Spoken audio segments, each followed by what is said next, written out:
All right, what up, world? Hemingway checking back in again, and this is another episode of Studio Etiquette. So, today, what we're going to be doing, if you watch my last episode or my very first tutorial, I created a blank Pro Tools session. So, today, what we're going to be doing is opening up a track in Pro Tools. Basically, we're just going to go ahead and pull up a track. I'm not going to record anything yet, but I'm just going to go ahead and show you how to pull up a track so you can get ready to start that process and learn the different types of tracks and what you will use them for. So as you can see, I have my Pro Tools already pulled up, and again, remember, I'm trying to work on exactly how to position my mic and everything. So if I sound a little crazy, let me know, because it's beside me, not right in front of me. But this is your mix window right here. I'm sorry, your edit window. And then what you want to do, if you're a newcomer and you don't know the shortcuts, whether you're on Windows or you're on a Mac, of course you can see my little Apple here, so I'm on a Mac. But what you want to do is go ahead and go to track and click new. Now, if you do know your shortcuts on Windows or Mac, whatever the case, go ahead and use your shortcuts and you can pull up the track.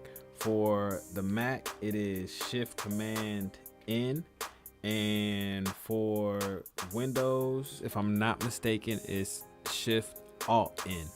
So Mac is Shift Command N, and I think Windows is Shift Alt N. N just means new, so that'll pull up this screen right here.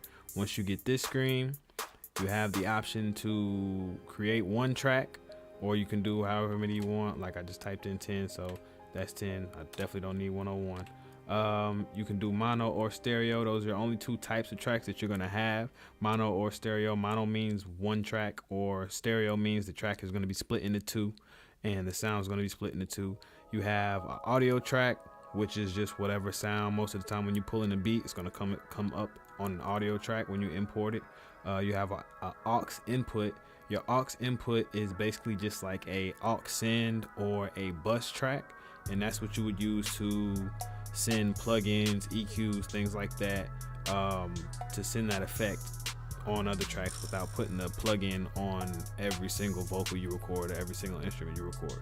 The master fader, of course, is how you actually get your sound out of the whole session. If you don't have a master fader, probably not going to hear anything because you don't have an actual output for the sound to go to. So that's that. VCA master, I'm not exactly sure what that is. I honestly never pulled that up, and I don't know how long that's been in this option list. I think like that's only, I don't know how long that's been here. I don't think that's been here for like 4 or 5 years, but I remember 4 years ago, I don't think I remember seeing that option. Maybe that's just because I had an old Pro Tools. Anyway, MIDI track, if you pull that up, that's for MIDI. And the instrument track as well is what you would use for MIDI. I'm going to get into that later because I have been producing in Pro Tools. So, and this is what I decided to use. Like, I'm more comfortable with this than Fruity Loops or FL Studio. I still call it Fruity Loops because that's what I remember when I was a kid. But I'm more comfortable with Pro Tools, so I use these tracks to produce in Pro Tools. But today, go ahead and open up an audio track as if we're going to record a vocal. Actually, you know what? I'll open up one of each. That way we see what they look like. So once you open up one track, this is the audio track. This is what it looks like on your edit screen or your record screen. And this is what it looks like in your mix window. So of course you have the track, your inserts, your sends, your input, your output, this is just a read option here, and you can group it if you want, whatever name you have on the group. These are your pan knobs, your record enable. Of course, you heard that, probably sounded a little weird. This is also another version of record enable, so it's what it says on the screen. This is the solo button, the mute button, and the volume knob. Of course, all these things have actual tabs that pop up. Automation mode selector, and everything else I said is pretty much dead on. So this is just where you can read like whether or not you're peaking right here. This is exactly what this is. And when you open up another track that's not just an audio track, now when I open that up, I honestly don't remember if I had stereo or mono. But if you're recording vocals, you want to open up a mono aux track. If you're doing something with stereo, or like if you're recording stereo in, or you're doing something MIDI wise, you want to do a stereo audio track. So But what I'm gonna go ahead and do is do an aux input, and I'm gonna do a stereo aux input. This is what this looks like.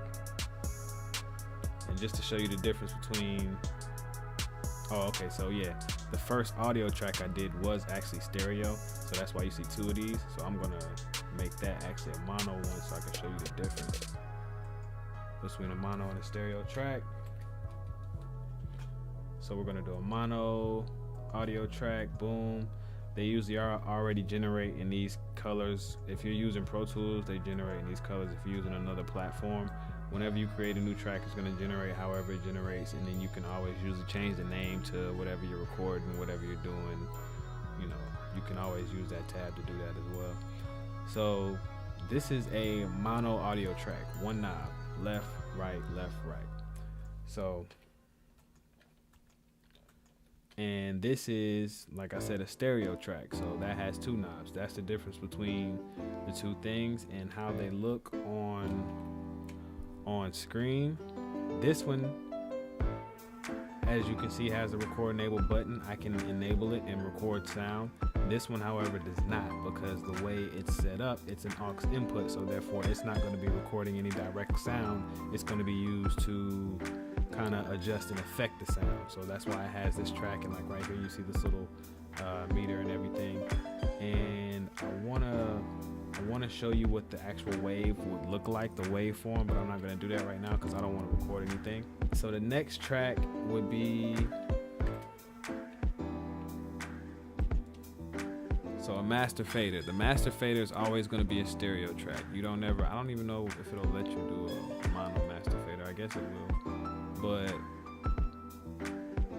yeah, so see, if you do a mono master fader, this is what happens. There's like it just doesn't work. It's not working.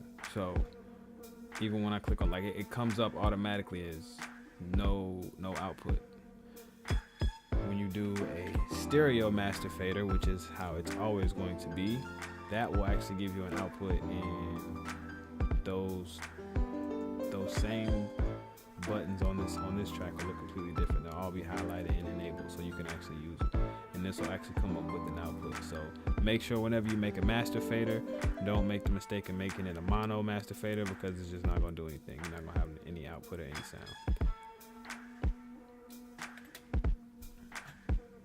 And now to make this faster, since I showed you the other three, I think there are three more tracks. So I can do a VCA master, a MIDI track, an instrument track.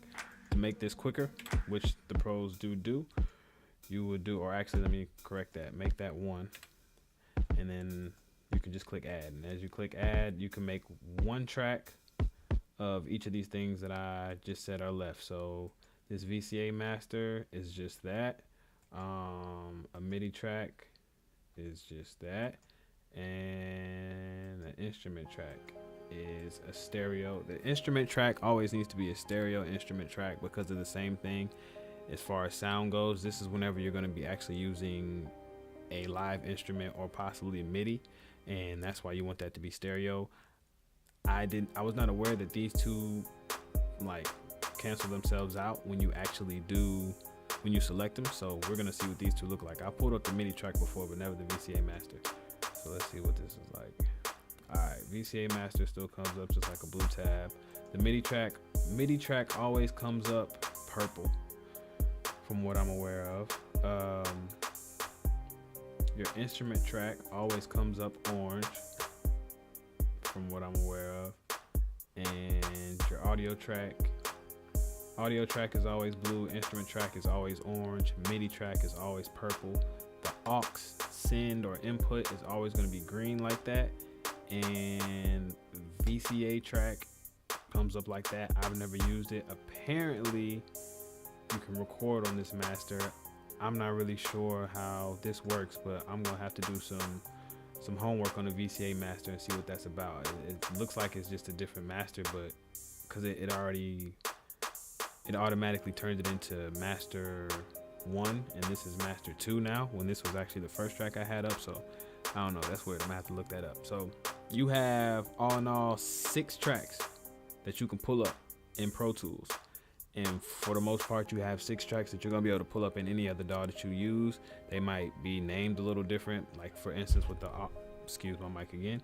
For instance, with the aux tracks, it might say bus on some tracks and things like that. But I mean, all in all, these things are pretty much the same. There's one more track that you can add that you would need to use, and that would pretty much be a click track. From what I know in Pro Tools, there's no shortcut for the click track, but that particular track is also not a track that you would record on, but it is a track that will be used to keep the tempo if you're doing production and things like that. As I mentioned earlier, anything in reference to kind of MIDI and production, these 3 tracks will be used: your instrument track, your MIDI track, your click track, and probably a stereo audio track. And anything else, I mean, you're in any instance, you're going to use pretty much any one of these tracks, other than the VCA master, which I don't know too much about, and the click track and the MIDI track. You're going to use just about all those other 4 in every session. You're always going to have a master track, always going to have an audio track, whether it's mono or stereo. You're always going to have some type of instrument track, even if it comes in as an audio track. So that's why I said that. And these are what these tracks look like on your edit window. So I mean, I can eliminate some of this stuff. I don't need to have all this up here, but like,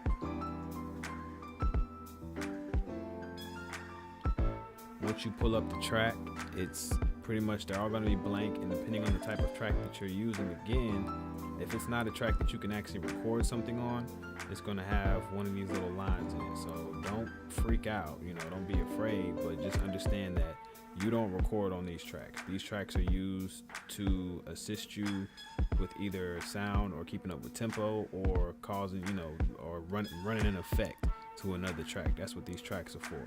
Except for that VCA track. Don't quote me on that one quite yet. I still got to do a little bit more homework and see exactly what that one is for, because it still has a record enable.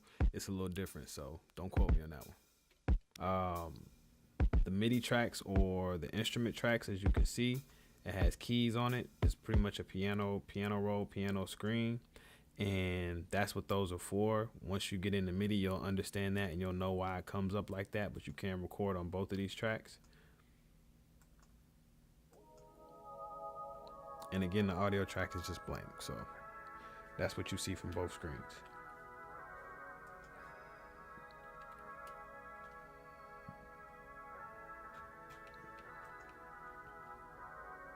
These are all the tracks that you have. If you have any other questions, leave comments down below. Let me know if I can go a little bit more into detail. I'm trying to get used to kind of pacing myself as I go, and while I'm talking and explaining these things, because it's a little different from doing it from a teaching standpoint, but I want to be able to give the information out to people who need it. I have a lot of people ask me questions about mixing and things that I use and stuff like that. So that's all for this particular episode today. I'm going to come back with the next one.